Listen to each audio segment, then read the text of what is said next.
Hormuz প্রণালী নিয়ে যুক্তরাষ্ট্র ইসরায়েলকে কড়া বার্তা ইরানের। ট্রাম্পের দ্বিমুখী বার্তা, ৪৫ দিনের যুদ্ধবিরতি নিয়ে দৌড়ঝাঁপ। হরমুজ থেকে অবরোধ প্রত্যাহারে ইরানকে নতুন ডেডলাইন ট্রাম্পের। ইরানে মার্কিন ইসরায়েলি হামলায় শিশুসহ ১৩ জন নিহত। ইরানের ক্ষেপণাস্ত্রের আঘাতে ইসরায়েলে ধসে পড়ল ভবন। আমন্ত্রণ জানাচ্ছি বাংলাদেশ প্রতিদিনের বিশ্ব সংবাদের সাথে আছি আমি তানজির রহমান। শুনছিলেন এতক্ষণ সংবাদ শিরোনাম, এবারে থাকছে বিস্তারিত সংবাদ। এক্সট্রিম মশার কয়েল প্ল্যান্ট ফাইবার দিয়ে তৈরি, তাই সহজে ভাঙে না, সুগন্ধিযুক্ত ও নিরবিচ্ছিন্নভাবে জ্বলে। ডেঙ্গু, চিকুনগুনিয়া বাহি সহ যে কোনো মশার বিরুদ্ধে দেয় এক্সট্রিম সুরক্ষা। হরমুজ প্রণালী আর কখনো আগের অবস্থায় ফিরবে না। বিশেষ করে যুক্তরাষ্ট্র ও ইসরায়েলের জন্য তা চিরতরে বদলে গেছে বলে ঘোষণা দিয়েছেন ইরানের Islamic revolutionary guard corps IRGC. পারস্য উপসাগরে নতুন ব্যবস্থা কার্যকরের লক্ষ্যে তারা এখন সামরিক প্রস্তুতির চূড়ান্ত পর্যায়ে রয়েছে। সম্প্রতি ইরানের পার্লামেন্ট অনুমোদিত এক খসড়া আইনে এই গুরুত্বপূর্ণ জলপথ দিয়ে যাতায়াতকারী জাহাজের ওপর ট্রানজিট ফি আরোপের প্রস্তাব করা হয়েছে, যা পরিশোধ করতে হবে ইরানি মুদ্রায়। এই আইনে যুক্তরাষ্ট্র ও ইসরায়েলের জাহাজ চলাচলের উপর সম্পূর্ণ নিষেধাজ্ঞা এবং ওমানের সঙ্গে আইনি সহযোগিতার বিষয়গুলো অন্তর্ভুক্ত। এদিকে মার্কিন প্রেসিডেন্ট ডোনাল্ড ট্রাম্প ইরানকে মঙ্গলবার রাত ৮টার মধ্যে প্রণালী খুলে দেওয়ার আলটিমেটাম দিয়েছেন। অন্যথায় দেশটির বিদ্যুৎ কেন্দ্র ও সেতুসহ গুরুত্বপূর্ণ অবকাঠামো ধ্বংস করে ইরানকে সম্পূর্ণ উড়িয়ে দেওয়ার হুমকি দিয়েছেন তিনি। বিশ্বের ২০% জ্বালানি পরিবহনের এই পথটি নিয়ে ট্রাম্পের এমন কঠোর অবস্থানে রাশিয়া ও চীন সহ বিশ্বজুড়ে চরম উদ্বেগ সৃষ্টি হয়েছে।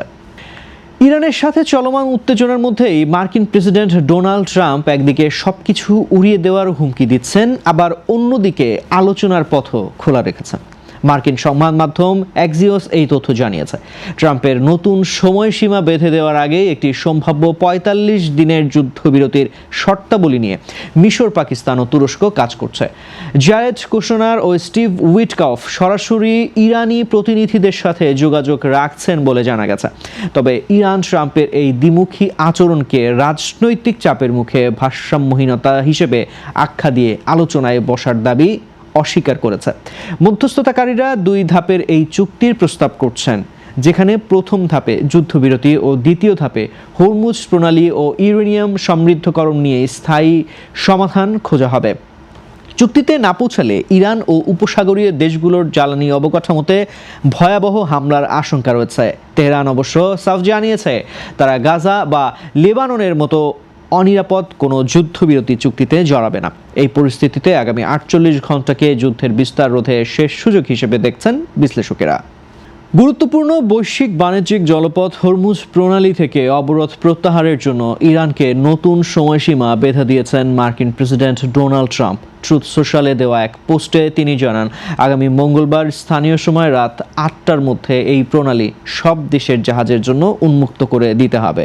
ওয়াল স্ট্রিট জার্নালকে দেওয়া সাক্ষাৎকারে ট্রাম্প হুঁশিয়ারি দিয়েছেন যে এই সময়ের মধ্যে দাবি না মানলে ইরানের সব বিদ্যুৎ উৎপাদন কেন্দ্র ও গুরুত্বপূর্ণ সেতু ধ্বংস করে দেওয়া হবে।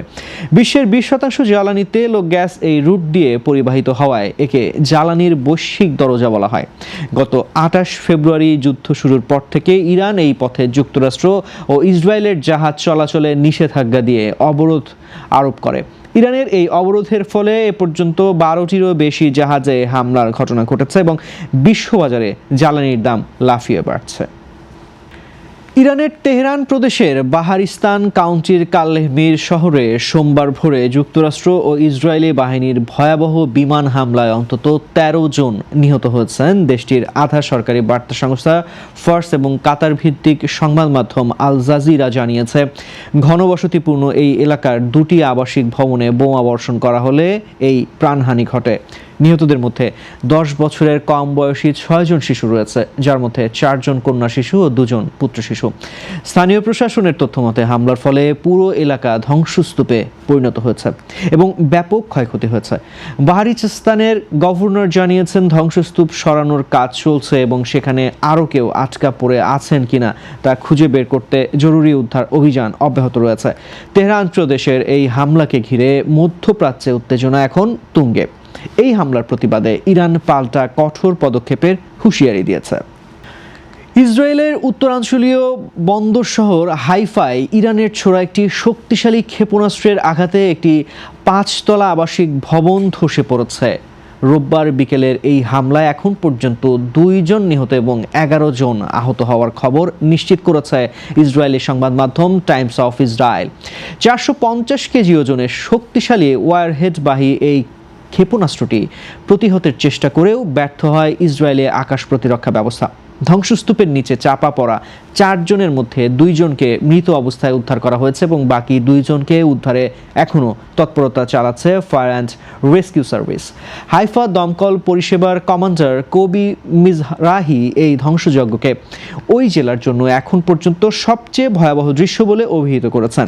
এছাড়া রোববার রাত থেকে সোমবার সকাল পর্যন্ত ইসরায়েলের বিভিন্ন এলাকায় আরও 10টির বেশি ক্ষেপণাস্ত্র নিক্ষেপ করেছে ইরান।